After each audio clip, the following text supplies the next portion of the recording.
لیکن باقی اہل قبیلہ نے صف بندی کر لی اور مسلمانوں پر تیر برسانے شروع کر دی۔ تھوڑی ہی دیر میں مشرکین کے کسبل نکل گئے۔ ان کے 10 لوگ جنگ میں مارے گئے، جن میں مصافح بن صفوان برہ کا خاوند بھی شامل تھا۔ مسلمانوں میں سے صرف ایک صبابہ حضرت حشام بن صباحہ رضی اللہ تعالیٰ عنہ شہادت پر فائز ہوئے تھے۔ اس غزوہ میں، جو تاریخ میں غزوہ بنی مستلق یا مریسی مشہور ہے، 2000 اونٹ، 5000 بکریاں مال غنیمت میں ملی اور 200 گھوڑوں کے 600 مرد، عورتیں اور بچے اسیر ہوئے، جن میں رئیس قبیلہ کی بیٹی برہ بھی شامل تھی۔ مال غنیمت کو مجاہدین میں بانٹ دیا گیا اور قیدیوں کو لوگوں میں تقسیم کر دیا گیا۔ برہ بنت حارث رضی اللہ تعالیٰ عنہ حضرت ثابت بن قیس بن شماس رضی اللہ تعالیٰ عنہ اور ان کے چچا زاد بھائی کے حصہ میں آئیں۔ میں آپ کی مکاتبہ بننے کے لیے تیار ہوں، برہ بنت حارث نے حضرت ثابت بن قیس انصاری رضی اللہ تعالیٰ عنہ سے کہا۔ ٹھیک ہے، آپ مجھے 9 اوقیہ سونا دے دیں، میں آپ کو آزاد کر دوں گا۔ وہ سوچنے لگی، مجھے لوگوں سے مکاتب کی رقم مانگ کر ادا کر دینی چاہیے۔ مجھے سب سے پہلے رحمت مجسم صلی اللہ تعالیٰ علیہ وسلم کے در اقدس پر دستک دینا چاہیے، جہاں سے کبھی کوئی نامراد نہیں لوٹا۔ حضور اکرم صلی اللہ تعالیٰ علیہ وسلم اس وقت کہاں ملیں گے؟ برہ بنت حارث نے حضرت ثابت بن قیس رضی اللہ تعالیٰ عنہ سے دریافت کیا۔ حارث بن ابی درار جو غزوہ بنی مستلق کے وقت بھاگ گیا تھا، اسے جب پتہ چلا کہ اس کی بیٹی کو کنیز بنا کر لے گئے ہیں تو اپنی بیٹی کے فدیہ میں چند اونٹ لے کر مدینے کی طرف چل پڑا۔ جب وہ اونٹ لے کر چلا تھا، ان میں سے 2 اونٹ جو اسے بہت پسند تھے، لہٰذا وہ اس نے وادی عقیق کی گھاٹیوں میں سے ایک گھاٹی میں چھپا دی اور باقی اونٹ لے کر رسول اللہ صلی اللہ تعالیٰ علیہ وسلم کی خدمت اقدس میں پہنچا۔ جب وہ مدینہ پہنچا تو اس سے پہلے ان کی بیٹی رحمت للعالمین صلی اللہ تعالیٰ علیہ وسلم سے مدد کی درخواست کر چکی تھی۔ آپ باہر تشریف لائے تو حارث بن ابی درار نے عرض کی، میری بیٹی کنیز نہیں بن سکتی، میری شان اس سے بالا تر ہے، میں اپنے قبیلے کا سردار اور رئیس عرب ہوں، آپ اس کو آزاد کر دیں اور زر فدیہ لے لیں۔ وہ 2 اونٹ کہاں ہیں جو تم راستے میں چھپا آئے ہو؟ رسول اللہ صلی اللہ علیہ وآلہ وسلم نے دریافت فرمایا اور اس گھاٹی کا نام بھی بتا دیا جہاں انہیں چھپایا تھا۔ اس آپ کو کس نے اطلاع دی؟ بے شک آپ اللہ کے رسول ہیں، حارث بن ابی درار نے کہا اور مسلمان ہو گیا۔ برہ بنت حارث جب آزاد ہو گئیں تو انہوں نے حضور صلی اللہ تعالیٰ علیہ وسلم کی خدمت عالیہ میں ہی رہنے کو فوقیت دی اور والد کے ساتھ جانے سے انکار کر دیا۔ جب رسول اللہ صلی اللہ علیہ وآلہ وسلم کو علم ہوا تو آپ صلی اللہ علیہ وآلہ وسلم نے حارث بن ابی درار رضی اللہ تعالیٰ عنہ کو برہ سے نکاح کا پیغام بھیجا تو انہوں نے بصد خوشی قبول کر لیا۔ حضور اکرم صلی اللہ تعالیٰ علیہ وآلہ وسلم نے حضرت برہ رضی اللہ تعالیٰ عنہ کے قبیلے کے 40 غلام بھی آزاد کر دیے۔ آپ صلی اللہ علیہ وآلہ وسلم نے برہ کا نام بدل کر جویریہ رکھ دیا اور اس طرح حضرت جویریہ رضی اللہ تعالیٰ عنہ کا وہ خواب سچا ثابت ہوا جو انہوں نے کئی سال پہلے دیکھا تھا کہ یثرب سے چلتا ہوا چاند ان کی آغوش میں آ گیا ہے، اور جو تعبیر انہوں نے اس وقت نکالی تھی وہی نکلی۔ برہ کا مطلب نیکی و احسان ہے، لیکن اس لفظ کے استعمال سے منفی معنی بھی نکلتے ہیں۔ بقول حضرت برہ بن عازب رضی اللہ تعالیٰ عنہ، حضور اکرم صلی اللہ علیہ وآلہ وسلم اس نام کو مکروہ جانتے تھے اور اسی بنا پر برہ کا نام بدل کر جویریہ رضی اللہ تعالیٰ عنہ رکھ دیا تھا۔ جب لوگوں کو علم ہوا کہ آقا نامدار صلی اللہ علیہ وآلہ وسلم نے حضرت جویریہ بنت حارث رضی اللہ تعالیٰ عنہ سے شادی کر لی ہے تو لوگ بولے، کیا رسول اللہ صلی اللہ علیہ وآلہ وسلم کے سسرال والے غلام بنائے جائیں؟ ہرگز نہیں، یہ محبت کے منافی ہے۔ حضرت عائشہ صدیقہ رضی اللہ تعالیٰ عنہ فرماتی تھی، میں نے کسی عورت کو جویریہ رضی اللہ تعالیٰ عنہ سے بڑھ کر اپنی قوم کے حق میں مبارک نہیں دیکھا۔ ان کے سبب بنو مستلق کے تمام گھرانے آزاد کر دیے گئے، المؤمنین حضرت جویریہ بنت حارث رضی اللہ تعالی عنہ کے تمام بہن بھائی اور والد دولت اسلام سے مالا مال ہو گئے تھے۔ حضرت جویریہ رضی اللہ تعالی عنہ کے لیے مسجد نبوی کے قریب ہی امہات المؤمنین رضی اللہ تعالی عنہم کے دوسرے حجرات سے متصل ایک حجرہ تعمیر کرا دیا گیا تھا۔ بقول ابن سعد اس کی دیواریں کچی اینٹوں کی اور چھت کھجوروں کی شاخوں سے بنائی گئی تھی جسے گارے سے لیپ دیا گیا تھا۔ دروازے پر اونی ٹاٹ کا پردہ تھا جس کا طول 3 ہاتھ اور عرض 1 ہاتھ تھا۔ ایک دن رحمت للعالمین صلی اللہ تعالی علیہ وسلم وہاں موجود تھے تو حضرت جویریہ رضی اللہ تعالی عنہ نے عرض کی، یا رسول اللہ صلی اللہ علیہ وسلم، آپ کی دوسری عورتیں مجھ پر فخر کرتی ہیں کیا؟ جب انہوں نے بتایا تو آپ صلی اللہ علیہ وسلم نے فرمایا، کیا میں نے تمہارے مہر میں بڑی رقم ادا نہیں کی؟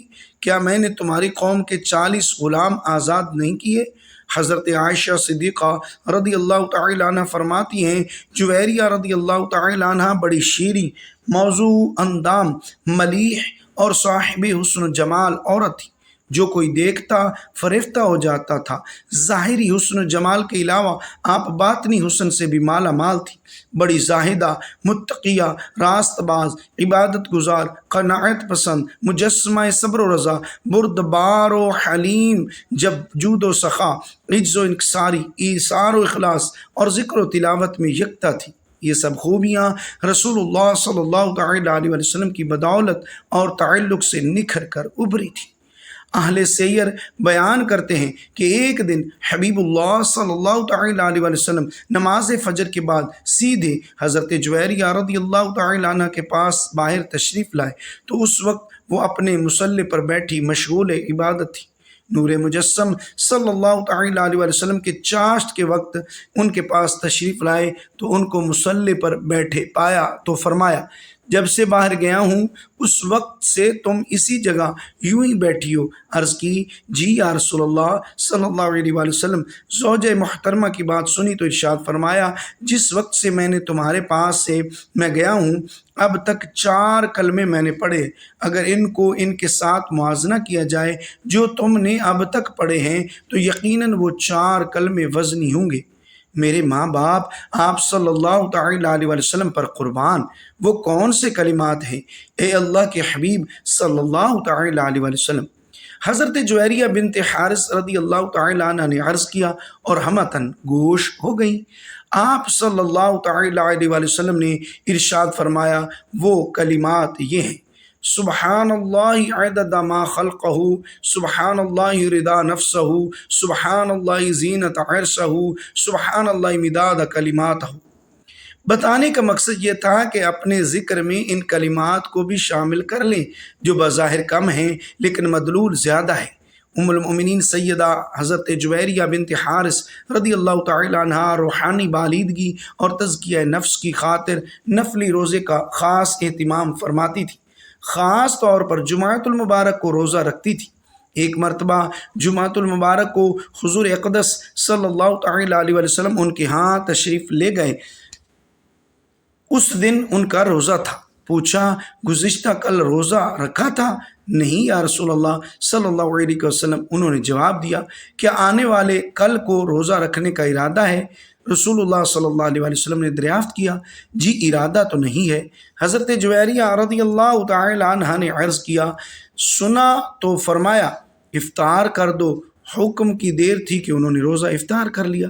اس سے امت کی تعلیم مقصود تھی کہ کسی خاص دن کو نفلی روزے کے لیے مخصوص نہیں کر لینا چاہیے تاکہ یہود و نصارہ کے ساتھ مشابہت کا موجب نہ ہو جائے، کیونکہ وہ معین دن کی تعظیم کرتے ہیں۔ یہ معین دن ہفتہ اور اتوار ہیں، نیز روز جمعہ روز عید ہے جیسا کہ حدیث پاک میں وارد ہوا ہے، لہٰذا اس دن روزہ رکھنا مناسب نہ ہوگا۔ ایک مرتبہ آپ صلی اللہ تعالی علیہ وسلم حضرت جویریہ رضی اللہ تعالی عنہ کے گھر تشریف لے گئے اور پوچھا، کچھ کھانے کو ہے؟ میری کنیز نے صدقہ کا گوشت دیا تھا، وہی رکھا ہے، اس کے سوا اور کچھ نہیں۔ انہوں نے عرض کیا تو فرمایا، اسے اٹھا لاؤ کیونکہ صدقہ جس کو دیا گیا تھا اس کو پہنچ چکا۔ ام المؤمنین سیدہ جویریہ بنت حارث رضی اللہ تعالی عنہ حضور اکرم صلی اللہ تعالی علیہ وسلم کی زوجیت نور نگہت سے بھرپور فضاؤں میں بے مثل زندگی گزار رہی تھی۔ وہم و گمان میں بھی نہیں تھا کہ یہ حسین و خوشگوار زندگی صرف 6 سالوں پر محیط ہے اور اس کے بعد وہ بیوگی و جدائی کا داغ دے کر اپنے رفیق اعلیٰ کے پاس تشریف لے جائیں گے۔ جب رسالت مآب صلی اللہ تعالی علیہ وسلم نے وصال فرمایا تو دنیا اندھیر ہو گئی۔ یقین نہیں آتا تھا کہ آنکھیں جو دیکھ رہی ہیں وہ حقیقت ہے۔ دل میں ہول اٹھتا تھا، آنکھوں سے اشک رواں تھے، لیکن لبوں پر یہ الفاظ تھے: اے باری تعالیٰ، تو جس حال میں مجھے رکھے میں ویسے ہی راضی ہوں، مجھے حوصلہ عطا فرما۔ اس وقت ان کی عمر مبارک 26 سال کی تھی۔ زندگی کی طویل راہیں سامنے پھیلی ہوئی تھیں۔ تھوڑے ہی فاصلے پر حجرہ عائشہ صدیقہ رضی اللہ تعالی عنہا میں محبت کرنے والا شوہر، اللہ کا محبوب، رحمت للعالمین اور خاتم الانبیاء صلی اللہ تعالی علیہ وسلم ابدی آرام فرما رہے تھے۔ جب فراق و جدائی کی کسک بہت بےتاب کر دیتی اور ملاقات کو دل چاہتا تو ام المومنین سیدہ جویریہ رضی اللہ تعالی عنہ اپنے حجرے سے نکل کر حجرہ عائشہ رضی اللہ تعالی عنہ میں تشریف لے جاتی، سلام عرض کرتی، قدموں میں بیٹھ جاتی، بے اختیار آنکھوں میں آنسوؤں کے ستارے جھلملانے لگتے، دل میں باتیں کرنے لگتی۔ یوں احساس ہوتا جیسے محبوب رب ودود صلی اللہ تعالی علیہ وسلم قریب بیٹھے باتیں سن رہے ہوں۔ دل تو نہیں چاہتا تھا کہ وہاں سے اٹھے، لیکن بادل ناخواستہ اٹھنا پڑتا اور پھر اپنے حجرے میں تشریف لے جاتی اور یاد الہی میں مصروف ہو جاتی۔ حالات کچھ بھی تھے، لیکن امہات المؤمنین صلی اللہ تعالی علیہ وسلم جو موجود تھیں ان کی بدرجہ اولیٰ عزت و تکریم کی گئی۔ ان کی ضروریات کا دھیان رکھا گیا، ان سے رہنمائی حاصل کی گئی اور ہر خلیفہ کی یہ کوشش رہی کہ ان کو کوئی تکلیف نہ پہنچے۔ حضرت امیر معاویہ رضی اللہ تعالی عنہ تو امہات المؤمنین رضی اللہ تعالی عنہم کی خدمت باعث افتخار و سعادت سمجھتے تھے۔ انہوں نے حضرت سیدہ جویریہ رضی اللہ تعالی عنہ کا سالانہ وظیفہ 12,000 مقرر کر رکھا تھا۔ اس کے علاوہ بھی تحائف ارسال کرتے رہتے تھے۔